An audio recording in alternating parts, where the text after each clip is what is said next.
Bonjour à tous. C'est le fun, Jean-Pierre. Il ne fait pas juste dire salutations, mais il fait comme ça.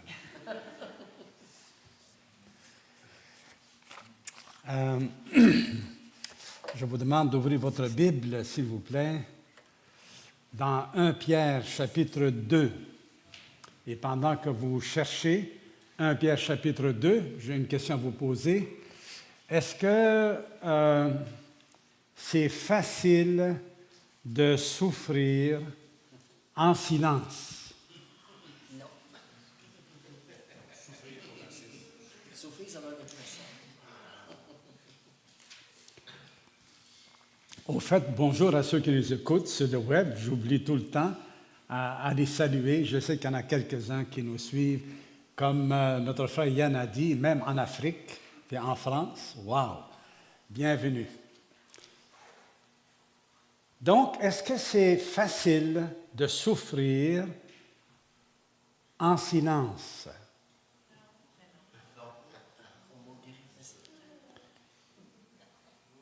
Est-ce que c'est facile de souffrir tout court? On n'aime pas souffrir, pas vrai? On n'aime pas ça. Pourquoi on n'aime pas ça? C'est juste que Dieu ne nous a pas créés pour ça.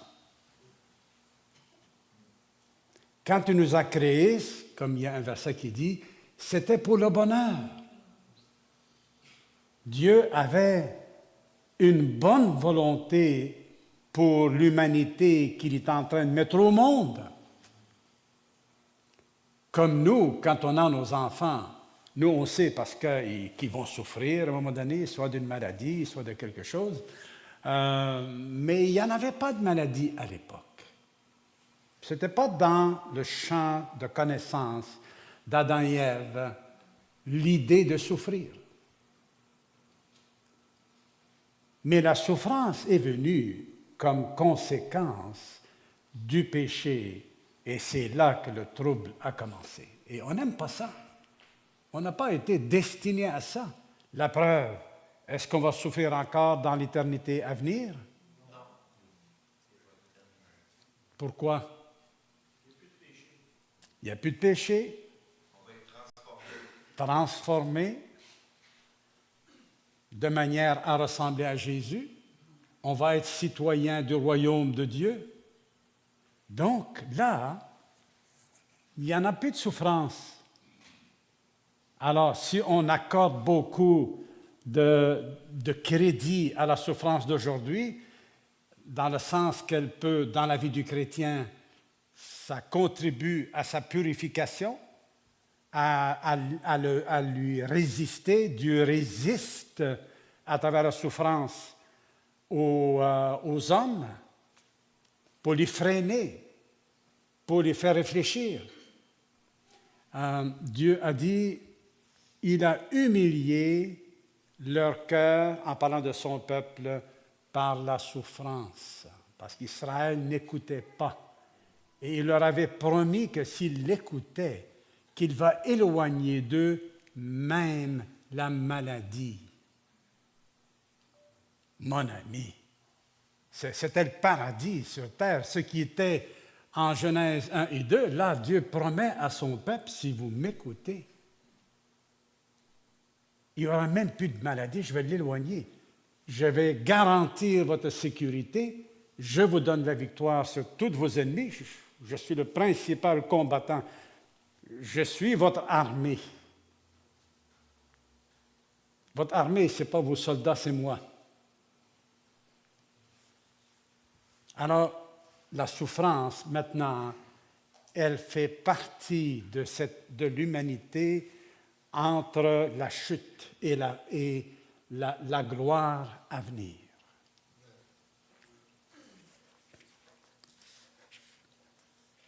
Prions Dieu ensemble, s'il vous plaît. Notre Dieu et Père, nous te sommes reconnaissants pour ta bonté infinie envers nous. Qu'est-ce que ça aurait été, Seigneur, si tu avais choisi de traiter totalement l'humanité comme elle le mérite? et de suspendre ta bonté, de suspendre, Seigneur, tout le beau dessein que tu avais pour elle.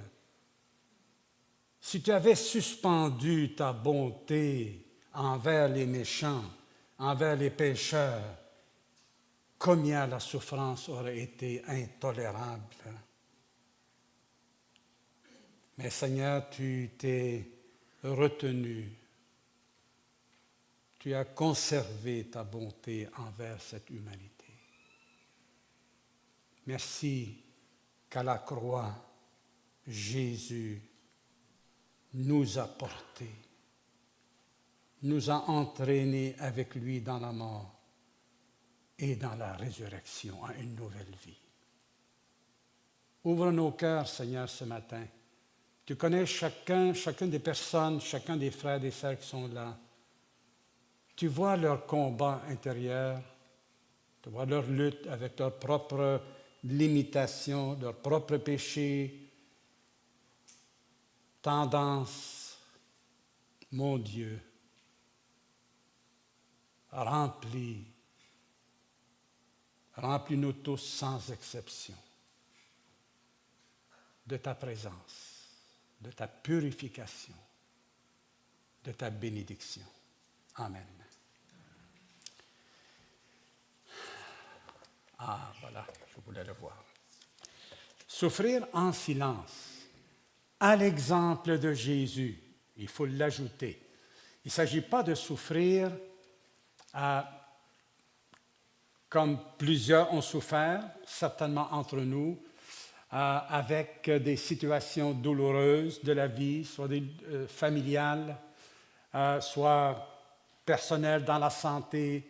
On a des problèmes de santé, et puis là, on se refoule intérieurement et on vit les choses. On est tout seul à le savoir, ou il n'y en a pas beaucoup, on n'a pas d'aide, personne ne peut nous comprendre. Ce n'est pas de ce silence-là dont on va parler ce matin. Notre texte nous oriente vers Jésus. Donc, il s'adresse non pas à des païens, non pas à des étrangers à la vie de Dieu, non pas à des gens qui n'appartiennent pas à Jésus-Christ. Ce n'est pas pour eux ces exhortations-là. L'enseignement est pour ceux qui se sont repentis de leurs péchés, qui ont cru en Jésus-Christ et qui ont été ajoutés à son Église par lui-même. Et donc, on va voir ce peuple sélect a beaucoup de pouvoir et aussi des devoirs. Parce qu'il n'y a pas juste le pouvoir, il y a le devoir de glorifier Dieu dans les bons comme dans les mauvais jours, dans le succès comme dans l'échec, et dans la souffrance de toutes sortes. Nous avons le devoir de le glorifier. Puis on va voir comment est-ce que le Seigneur nous demande de le faire. Dans les versets du chapitre 2, verset 11 jusqu'à 4, 19, on a le contexte un peu général des conditions de vie de ces croyants qui ont été éparpillés un peu partout parce qu'ils étaient persécutés. Ça commençait avec Étienne et là on est à peu près 30 ans plus tard et ils sont toujours, ils ne sont pas chez eux, ils sont ailleurs. Et comme notre frère Yann nous a parlé la semaine passée, donc on fait plus attention encore ailleurs. Et les exhortations sont pour ces chrétiens-là et à travers eux jusqu'à nous. Mais en même temps, ce qui préoccupe l'apôtre Pierre, ce n'est pas de s'occuper de la persécution qui vient de l'extérieur, parce qu'il peut y avoir une forme de persécution qui vient de l'intérieur, qui vient de nos propres tendances. Et c'est pour ça qu'il doit les exhorter, par exemple, au chapitre 2, verset 1, « Débarrassez-vous donc de toute méchanceté et de toute ruse, de l'hypocrisie, l'envie et toute médisance. Ça n'a pas juste rapport avec la persécution qui vient de l'extérieur, ça vient de la lutte de la chair contre l'esprit, de l'Esprit de Dieu qui lutte contre notre propre chair pour la faire mourir et qu'elle ne puisse pas se manifester et prendre la place. Alors, il y a ce combat-là, même si on est dans le temps de persécution, la préoccupation de l'apôtre Pierre ici envers ces chrétiens, c'est qu'ils puissent expérimenter de plus en plus la présence et la puissance de Jésus dans leur vie. Ce n'est pas seulement de se sauver d'une situation extérieure, un peu comme les Juifs étaient, ils s'attendaient à un Messie victorieux qui vient sur un cheval blanc avec une armée libérée du joug romain. Mais Christ était venu pour les sauver de leurs péchés, parce que leurs péchés attiraient la colère de Dieu, le jugement de Dieu. Ça, c'est infiniment pire que la colère de l'empereur romain. Il n'y a personne qui peut échapper à la colère de Dieu. Personne. Et tout le monde doit rencontrer Dieu un jour, après la mort. Qu'est-ce qui vient? Le jugement. Ça, c'est clair. C'est un absolu. Alors, donc, c'est le contexte un peu général, le contexte immédiat. On est dans le verset 18. Notre frère Yann, la semaine dernière, nous a vraiment bien présenté ce texte-là. Soumettez-vous avec le plus grand respect à vos maîtres. Hein? C'était des esclaves et il leur dit, quand même qu'ils étaient des esclaves, il ne faut pas imaginer l'esclavage à l'époque de la même manière que c'est arrivé au XVIIe siècle avec les Noirs qui ont été amenés de l'Afrique, où est-ce qu'on a massacré les Espagnols, ça a été le plus dur, les Français, les Anglais ont massacré les populations autochtones et finalement, ça a été un jésuite qui a proposé à l'armée espagnole de faire venir des esclaves de l'Afrique. Et là, ils sont allés, et là, comme ça se battait des tribus les unes contre les autres, puis chacun avait comme des prisonniers, au début, ils allaient chercher juste les prisonniers. Et puis, ils les amenaient. Mais après ça, le besoin était tellement grand, alors ils se sont mis à prendre à peu près n'importe qui. Je ne connais pas toute l'histoire, mais ça s'est passé à peu près comme ça, là. Mais un esclave à l'époque, par exemple, un esclave dans la maison de l'empereur, avait bien plus d'autorité et de pouvoir que le milliardaire qui peut avoir dans l'Empire.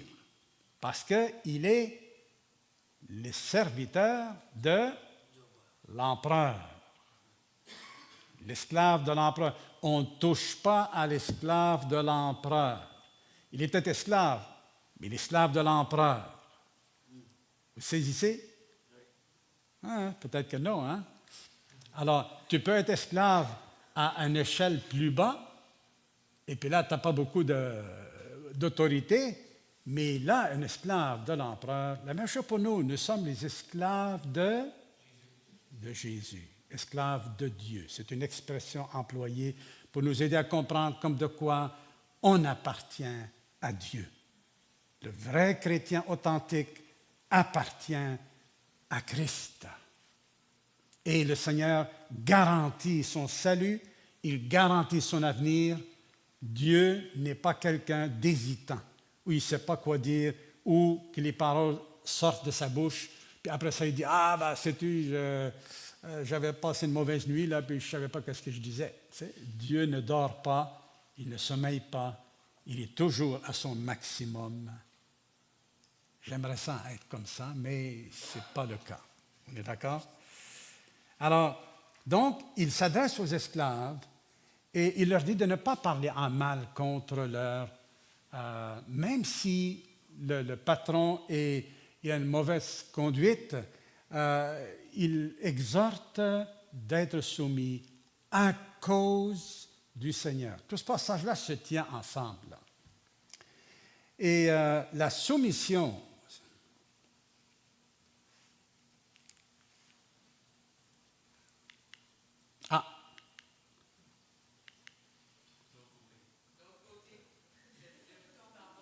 ça c'est une autre prédication, ça. Ah, OK. Pourquoi en le mettant en reculant, ça recule? OK, bon, parfait. On va y aller. Donc, le sujet, souffrir en silence. Comment? Selon les manières suivantes. Par l'exemple de Christ. Comment lui, il a fait ça.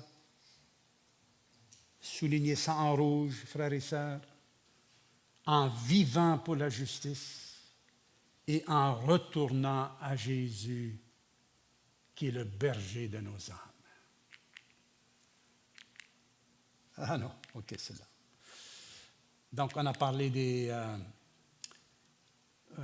contextes et il y a des questions qui sont soulevées avec la prédication de Louis et de Yann concernant le respect de l'autorité de l'État et le respect de l'autorité des patrons, des employeurs, pour ne nommer que ces deux niveaux d'autorité.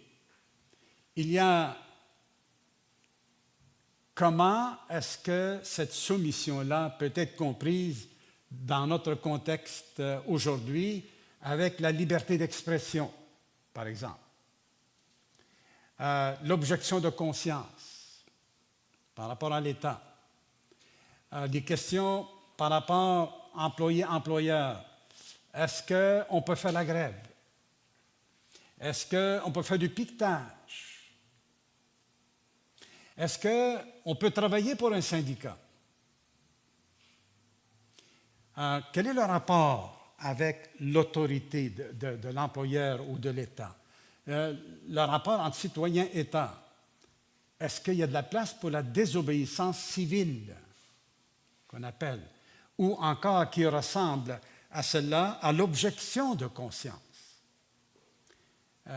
Et est-ce qu'il est légitime d'arrêter de payer nos taxes et nos impôts parce qu'on ne veut pas que ça aille sur l'avortement ou que ça aille sur une guerre qu'on estime injuste. Et puis on ne veut pas que notre pays participe à cette guerre-là et on résiste. Est-ce que c'est un moyen légitime?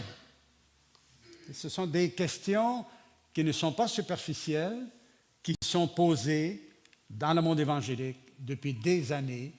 Et il y a une lutte, un débat. Okay? On n'a pas le temps de le faire aujourd'hui, malheureusement, mais je soulève ça pour que simplement éveiller votre esprit à cela en rapport avec l'enseignement de l'Écriture sur la soumission à l'État et la soumission aux employeurs. Comment on comprend ces points importants? Je vous donne quelques exemples bibliques à considérer avec cette question-là pour vous-même, parce que nous ne le ferons pas ce matin, mais il faut faire la distinction entre conviction et préférence. À l'époque où on luttait dans les années 80, on luttait pour le droit des parents à enseigner eux-mêmes leurs enfants chez eux. On a lutté. Et là, ce que nos recherches nous démontraient aux États-Unis, par exemple, si le parent qui traînait en justice, qui garde les enfants chez eux, et le juge, ce qui va le convaincre, c'est, à travers son interrogatoire puis les pratiques de leur vie à cette famille-là, est-ce que pour eux, enseigner leurs enfants, ça vient de préférence? C'est une préférence, ils préfèrent ça que ça, ou est-ce que c'est une question de conviction? Si c'est une question de préférence, ils vont obliger les enfants à aller à l'école. Si c'est une question de conviction, là, à ce moment-là, ils vont leur donner et protéger leur droit de faire ça. C'était comme ça que ça marchait. Fait que ça, c'est venu nous influencer à nous faire poser les questions nous autres-mêmes. Est-ce que c'est une conviction ou c'est une préférence? Et c'est là que les parents faisaient un peu leur choix. Et une fois qu'on a fait un choix, on accepte les conséquences qui vont avec. OK? Peu importe ce qu'on fait, il faut accepter de souffrir s'il y a lieu pour nos convictions. Il y a la volonté objective de Dieu. On sait que Dieu a dit « tu ne tueras pas ». Pas besoin de se poser la question si est-ce qu'on a le droit de tuer ou non. Hein? On connaît la volonté objective de Dieu. La légitimité de l'ordre reçu, quand on reçoit un ordre, est-ce qu'il est légitime? Si l'ordre qui me dit, on regardait un film hier, et puis il y avait, comme ça arrive souvent dans le FBI, il y a toujours un qui se corrompt, hein, comme partout ailleurs, et là, il donne l'ordre à sa subalterne de brûler un témoin, finalement, qui était innocent, mais que lui, pour quelque raison, il voulait le faire mourir. Enfin, qu'il obligeait celle qui était sous lui à faire ça. Fait que là, elle dit, mais je ne peux pas faire ça. Comment vous voulez que je fasse ça? Alors, en tout cas, il y a tout un combat. Alors, l'ordre était illégitime aux yeux de cette femme-là, qui était, elle aussi, dans le FBI, et elle aurait dû donner sa démission. Ou simplement, comme elle l'a fait plus tard, a dit « je ne peux pas le faire ». Et puis voilà, toute la police, l'autre police fédérale, ils sont venus pour l'arrêter, lui, parce qu'elle a prouvé sa corruption. Et puis voilà, c'est comme ça que le film s'est terminé. Alors, l'ordre, est-ce qu'il est légitime ou pas? Quel est l'impact de l'exécution d'un tel ordre? Si on livre un juif qui se cachait, les chrétiens se posaient ces questions-là. L'impact sur leur conscience, l'impact sur leur famille. Donc, ça fait partie du jugement. Comme exemple biblique, je vous mentionne les 2 sages-femmes juives de Pharaon.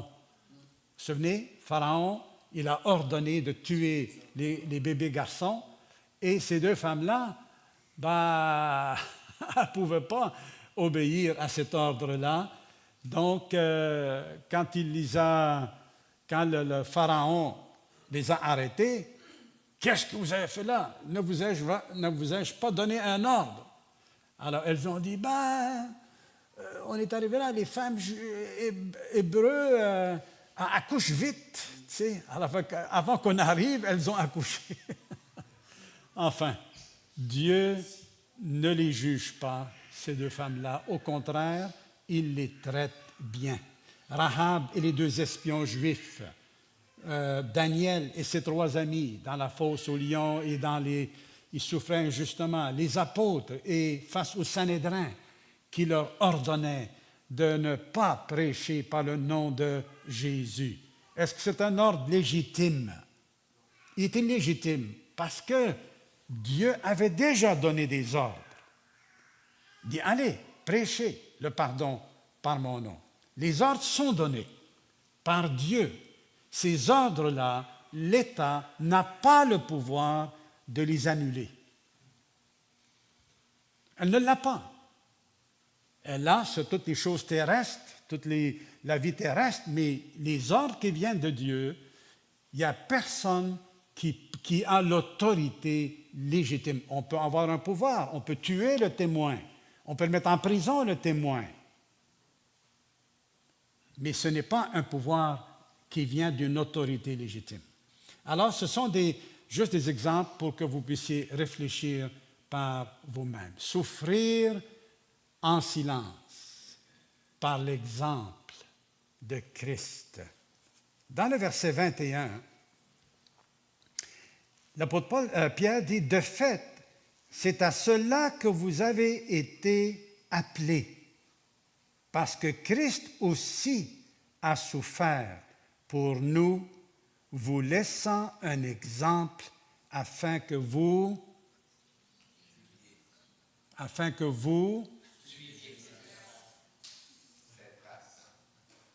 Est-ce que l'exemple de Jésus, c'est uniquement un exemple romantique, comme les libéraux disent, tu sais, que Jésus est venu juste pour nous donner un exemple, mais tu sais, tu peux suivre, c'est beau, c'est un bel idéal, mais qui ne nous engage pas. Est-ce que l'exemple que Jésus, son attitude face à l'injustice, cette soumission qu'il a eue envers son Père, envers l'État, quand même, il aurait pu les faire tuer tout ce monde-là d'un seul coup, il aurait pu s'échapper de là. Il s'est soumis à leurs règles injustes. Est-ce que ça, c'est un exemple uniquement à contempler de loin? La réponse est non, frères et sœurs. L'objectif de cet exemple-là, c'est que les disciples suivent les traces de leur maître. Ce n'est pas laissé à notre juste bon vouloir suivre les traces de Jésus. Quand on est dans la forêt, puis qu'on est perdu, on est égaré, entre autres choses, on cherche des indices qui peuvent nous orienter. Vrai? Et quels sont parmi les indices qu'on cherche? Ce sont les traces. Si on va à la chasse, on cherche les traces de l'animal. Si on les voit, on dit « Ah, il n'est pas loin. Ça fait pas longtemps qu'il a passé, etc. » Les traces, parce que c'est les traces qui nous mènent vers le ciel. Le Fils de Dieu a passé par là. Et on doit chercher ces traces. C'est ça que Pierre dit, ou est-ce que j'ajoute? Mon frère, ma sœur, ça te concerne, ça me concerne. Directement.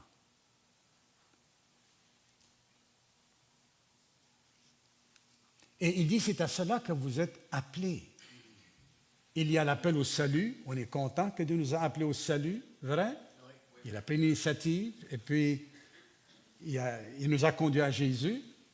L'appel au ministère de l'Évangile, certains ministères, en fait, tous les membres sont appelés à servir l'Évangile et à servir l'Église de Dieu. Mais là, ici, il dit qu'on est appelé à quoi? À endurer la souffrance alors que vous faites ce qui est bien. C'est ça qui est dur. Qu'on souffre parce qu'on est malade, que quelqu'un souffre parce qu'il a mal fait, il a volé, qu'il a parlé dans le mal dans le dos des autres, finalement ça lui est revenu. C'est normal qu'il souffre ainsi. Un criminel, par exemple, qui est arrêté, il est mis en prison, lui souffre, mais il y a aussi sa famille qui va souffrir directement. Il y a ses parents qui vont souffrir. Il y a la famille élargie, il y a les amis, il y a la communauté. Il y a une souffrance qui est compréhensible parce qu'il a mal fait. Fait que Pierre leur dit, si quelqu'un il souffre parce qu'il a mal fait, ben là, c'est normal qu'il va souffrir. Mais il ne souffrez pas de cette manière-là. Ne souffrez pas parce que vous faites ce qui est mal. Mais si c'est la volonté de Dieu que vous souffriez pendant que vous faites ce qui est bien, si c'est la volonté de Dieu qu'on souffre pendant qu'on fait le bien, je le souligne, parce que ça peut être pas juste le diable qui est contre moi, là,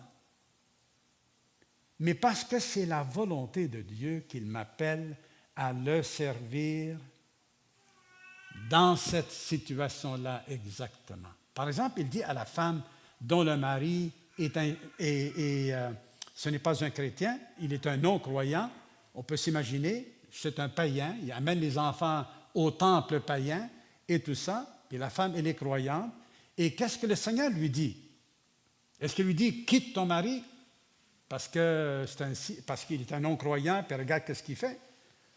Non, il dit à la femme, quand même, de ne rien changer à sa situation conjugale, mais de chercher à le gagner sans parole. Donc en silence. Sans parole, par ta conduite. Donc Dieu, en donnant cette exhortation-là, il est en train de dire, je veux parler à ton mari, je veux lui parler, mais là, comme il ne t'écoute pas, alors moi, ma façon à lui parler, c'est à travers ta conduite. Représente-moi, deviens ma collègue, deviens ma... c'est quoi le mot que je cherche? Ma représentante. Je veux la même chose que toi. Tu me demandes, tu me pries pour que je le sauve. Tu le veux, moi aussi je le veux. Mais puisqu'il ne t'écoute pas, laisse-moi lui parler, mais à travers toi toujours. Gloire à Dieu. Tu vois, ce n'est plus une question de mari et femme. C'est plus juste une question qu'on dit conjugale. Ça n'arrête pas là. Dieu est impliqué dans le couple, dans la famille. Dieu est le témoin invisible dans ma famille, dans la chambre à coucher. Il est là. Il fallait que j'accepte qu'il vienne là. À un moment donné, j'avais comme, hey, personne ne rentre là. Hein? On ne peut pas être soumis au regard de personne, là. C'est vrai. Et c'est légitime, c'est bien, c'est une intimité. C'est le plus intime dans la relation conjugale. Mais j'ai dû, dans mon esprit, accepter que Dieu soit là. Et ça m'a enlevé, ça m'a libéré. Dans bien des situations, le Seigneur m'a libéré parce qu'il a le droit d'être là. Il m'a créé et il s'assure que ça va bien là, même dans la chambre à coucher. Il est témoin entre ma femme et moi. Il est un témoin non pas contre nous, mais en notre faveur. Il est témoin des engagements qu'on a pris et il est témoin de tout, de tout. Et il ne nous méprise pas dans nos échecs, dans nos faiblesses. Êtes-vous d'accord avec ça? Oui. Est-ce que ce Dieu dont je parle, vous le connaissez comme ça aussi? Oui. Si vous ne le connaissez pas comme ça, frères et sœurs, ouvrez-vous à Dieu. Il a le droit. De toute façon, il est témoin. Il voit tout. Mais peut-être que toi, tu cherches à te cacher intérieurement, tu te caches, comme moi je le faisais. Non, ouvre-toi. Ouvre-toi. Il est là pour notre bien, pour notre renouvellement, en toutes choses. En toutes choses. Donc, souffrir en silence veut dire simplement souffrir sans rouspéter, ou se plaindre de son sort, comme Jésus. Est-ce que Jésus s'est plaint de son sort? Non. Lorsqu'on le battait, est-ce qu'il a dit quelque chose aux soldats qui le battaient? Non. Aux soldats qui lui ont arraché ses vêtements, est-ce que le Seigneur a crié et puis a dit, « Hey, qu'est-ce que vous faites là? Je vais être nu, c'est honteux, qu'est-ce que vous faites? » Est-ce que Jésus a eu cette attitude-là? Quand on le flagellait, donc, il n'a rien dit, il a accepté, il s'est soumis à ça. Lorsque lorsqu'il était là devant le Sanhédrin, il est jugé. On amenait des faux témoins. Tout le monde il savait bien que c'était des faux témoins. Est-ce que Jésus a crié son indignation devant une telle pratique? Est-ce qu'il a crié son indignation? Il les a laissés faire. Il les a laissés faire. C'est leur heure.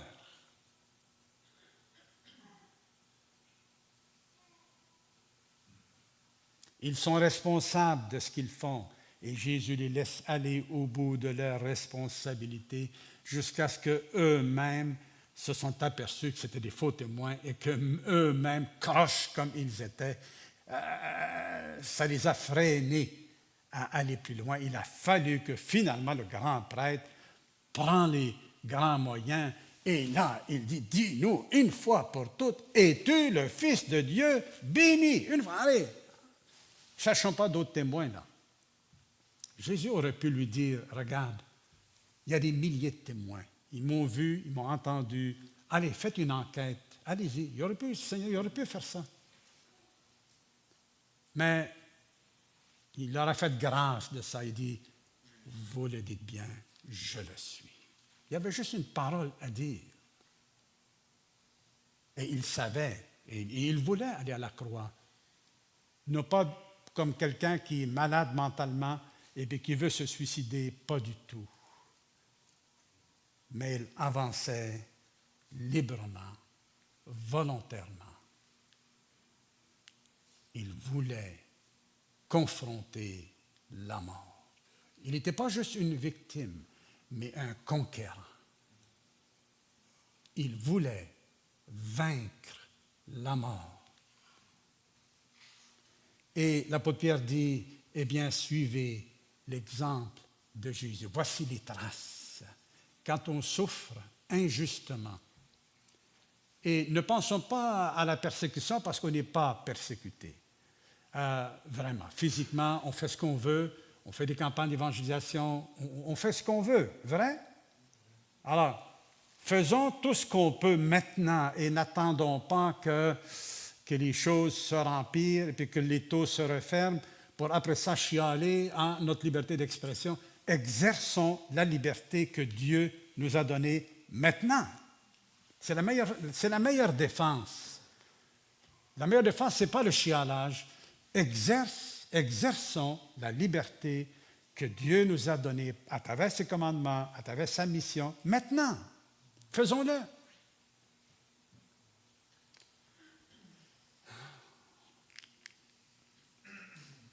Christ était innocent. Il n'avait rien fait de mal. Il était juste, il était honnête, il était pur. On n'a rien trouvé à lui reprocher, si ce n'est que, il dit, toi qui es un homme, tu te fais Dieu. C'est uniquement là-dessus qu'on l'a crucifié. Il a été insulté en parole. Par exemple, lorsque les pharisiens lui ont dit, tu es possédé par le démon. Alors que lui, il agissait avec la puissance de l'Esprit de Dieu. Aimerais-tu ça? Que quelqu'un dise, bah, tu es inspiré par Satan, toi. Ou par un mauvais esprit qui t'anime. Aimerez-vous ça? Je pense qu'il y en a qui, s'ils l'entendent, ils seraient détruits, mon ami, et pendant longtemps. Jésus a subi cette insulte. Grave insulte. Tellement que Jésus a dit, c'est là, il a parlé du péché contre le Saint-Esprit. La foule, pendant que Jésus était crucifié, est-ce qu'ils avaient pitié de lui? Pas du tout. Eux, comme les dirigeants, l'insultaient. Toi qui as, c'est quoi déjà? Il dit, toi qui a parlé de détruire le temple, reconstruis-le, là, oui, ou vous vous souvenez, hein? Excusez ma perte un petit peu de mémoire là. Mais des insultes, même le bandit à sa droite, comme celui à gauche au début, écoute, sauve-toi toi-même, puis sauve-nous. Si vraiment tu es le roi, etc., allez, tu as fait des miracles. Utilise ta puissance pour te libérer, puis pour nous libérer. Mais Jésus, à la croix, au lieu d'utiliser sa puissance destructrice, est-ce qu'il avait ce pouvoir-là? Il va l'exercer, pas vrai? Il l'a exercé déjà avec le déluge, Sodome et Gomorrhe. Et là, il dit maintenant à toute l'humanité à venir, regardez qu'est-ce que j'ai fait. OK, je suis sérieux, je suis capable. Alors, repentez-vous. Repentez-vous. Il ne fait pas juste faire une démonstration de force pour les intimider ou pour qu'ils puissent craindre, mais il fait une démonstration d'amour, de bonté, afin de les convaincre également. Les deux sont en Dieu là. Alors, et maintenant, donc, puisque lui, il a été insulté en parole, il dit aux chrétiens, suivez les traces de Jésus. Tu es insulté dans le couple, ça arrive, à ton emploi. Suivez les traces de Jésus.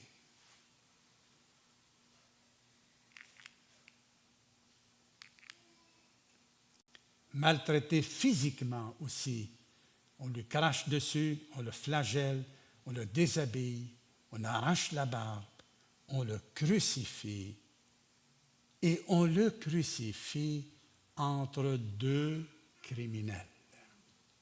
Tu es pareil comme eux. Il est traité, il n'y a pas de favoritisme. Hein? Il n'y a pas de favoritisme. Jésus n'est pas traité mieux que les deux autres. C'est des autres criminels, c'est pareil. Le crime qu'on t'accuse, c'est pareil comme eux autres.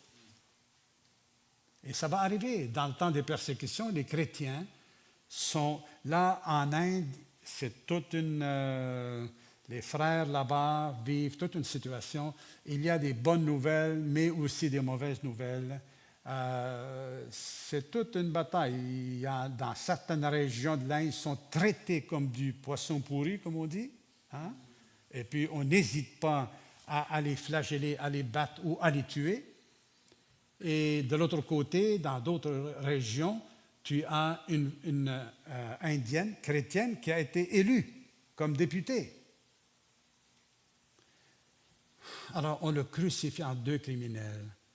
Et là, Pierre dit, eh bien voilà, votre modèle. Vous voulez avoir un modèle?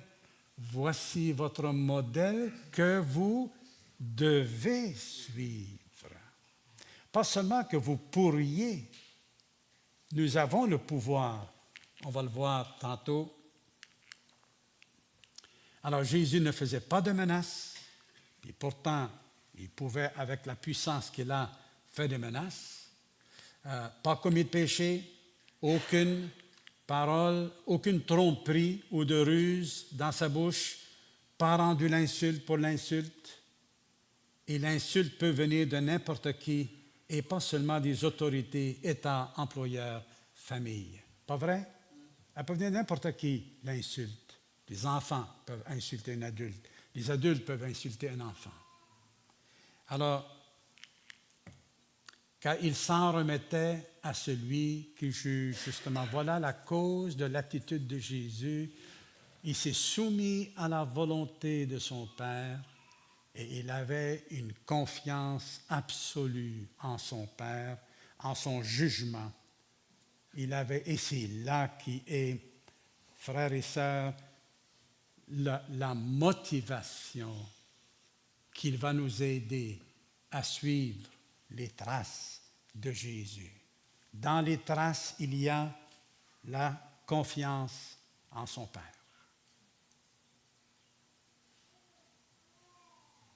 Et lui,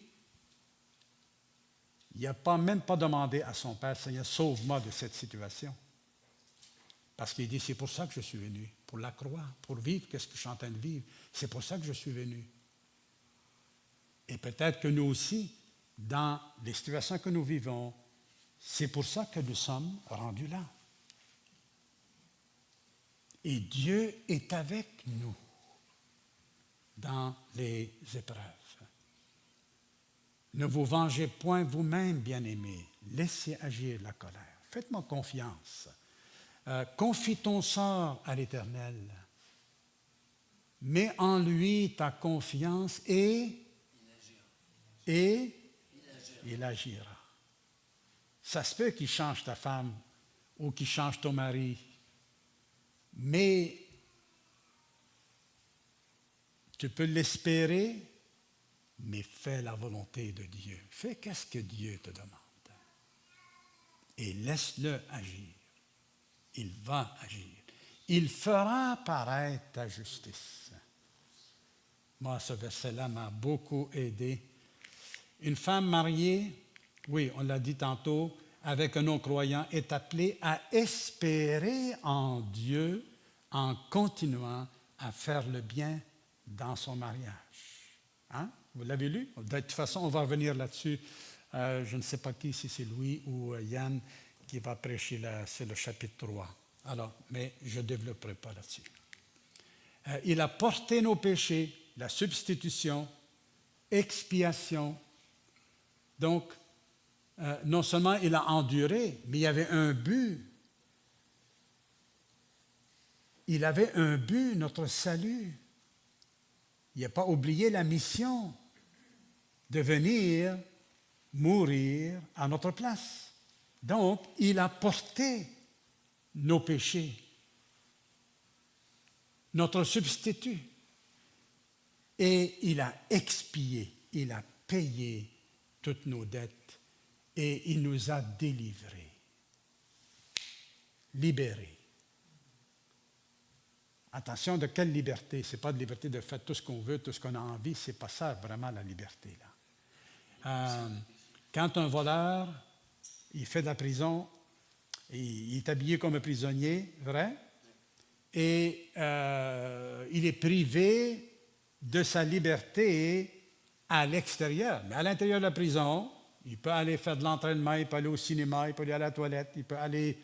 Tu sais, il a une certaine liberté de mouvement à l'intérieur, mais comme prisonnier. La même chose pour l'être humain. Aujourd'hui, Dieu lui donne une certaine liberté de mouvement, mais comme un pécheur, il est emprisonné par le péché. Il est sur la liste des condamnés à mort. Mais la liberté, elle est donnée lorsque Christ a porté nos péchés et par la foi en lui, il enlève notre condamnation. Il n'y a plus de condamnation pour ceux qui sont en Jésus-Christ. Celui qui croit en moi, il ne vient pas en jugement, mais il est passé de la mort à la vie. C'est fait. Il est passé.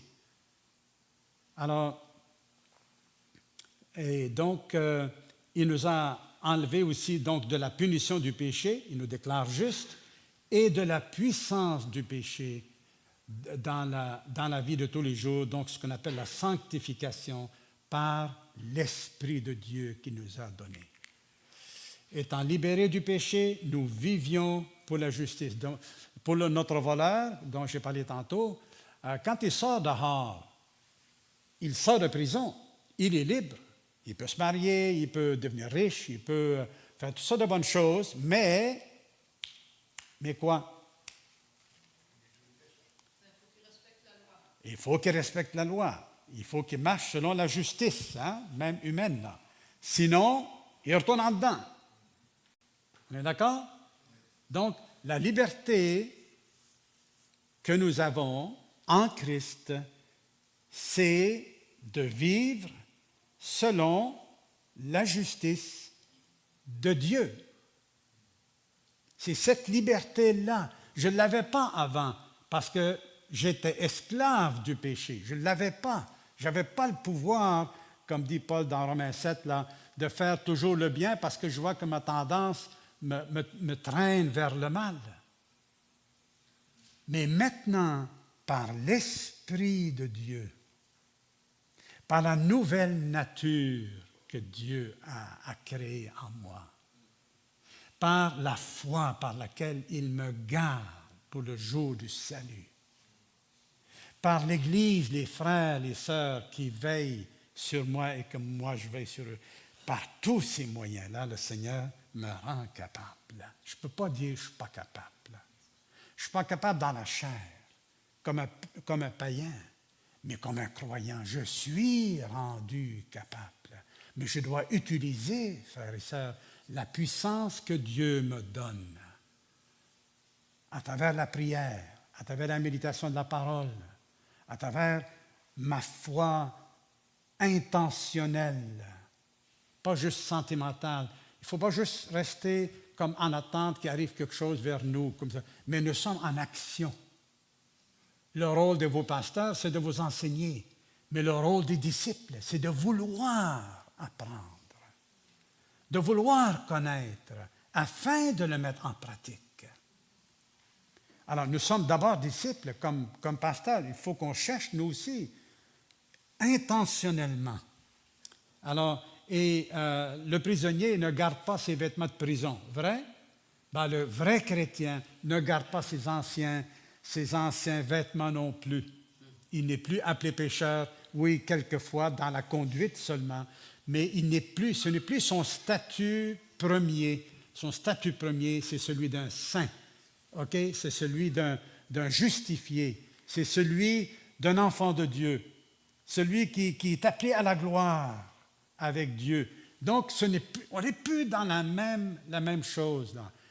Quelqu'un qui se dit chrétien, mais qui continue à vivre comme dans la chair, ben, il n'est pas à la bonne place.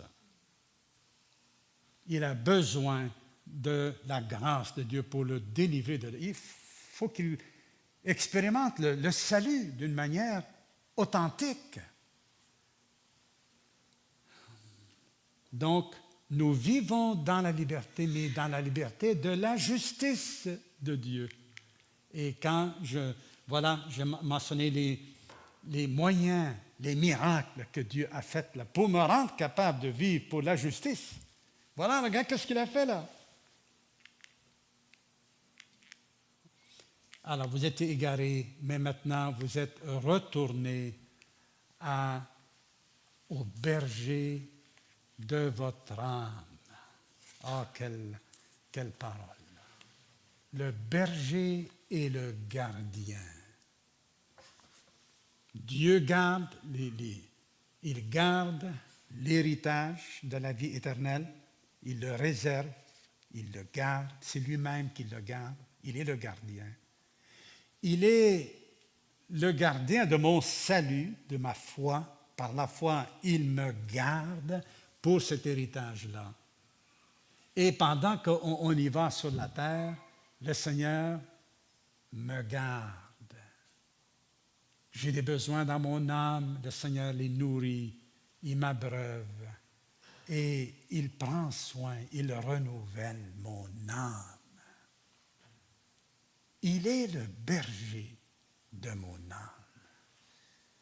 Tu peux le dire? Dis-le, voir. Dis-le, il y en a deux qui l'ont dit là. Ah oui, dis-le, répète-le, mon frère, ma sœur.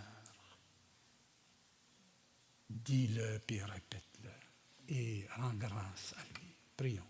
Notre Dieu, merci infiniment. Seigneur Jésus, tu es le berger et le gardien, le protecteur de notre âme. Que te dire, Seigneur Jésus, si ce n'est gloire à toi. Merci, Seigneur. Merci. Tu as été notre exemple. Tu nous as laissé tes traces. On les connaît, tes traces, Seigneur Jésus. Aide-nous à mettre en pratique, à être concentrés sur toi. et avec la volonté de suivre tes traces pendant que nous souffrons avec injustice. Sinon, Seigneur, on ne serait pas différents des païens, de ceux qui sont sans Dieu. Ah, nous ne sommes pas sans Dieu, nous sommes avec toi. Merci de cette puissance de vie qui me dépasse, mon Dieu. Gloire à toi. Amen. Amen.